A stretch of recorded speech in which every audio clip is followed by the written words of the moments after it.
આજ નહીં તો કાલે જોડાઈશ. મારે તો દરેક પાર્ટી જોડે બહુ સારા સંબંધ છે, એટલે ભવિષ્યમાં બી કોઈ પાર્ટી જોડે જોડાવાનું થશે તો એ પછી નક્કી કરીશું.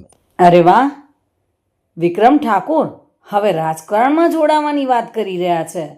ગુજરાત ક્ષત્રિય ઠાકોર સેના દ્વારા ગઈકાલે અંબાજીમાં શક્તિ પ્રદર્શન કરવામાં આવ્યું હતું.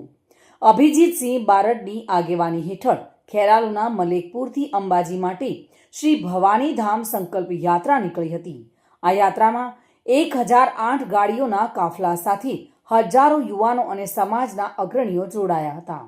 આ યાત્રામાં જોડાયેલા જાણીતા કલાકાર વિક્રમ ઠાકોરે આજે નહીં તો કાલે રાજકારણમાં જોડાવાની વાત કરી હતી અને જણાવ્યું હતું કે મારે દરેક પાર્ટી સાથે સારા સંબંધ છે, કઈ પાર્ટીમાં જોડાઈશ એ પછી નક્કી કરીશ.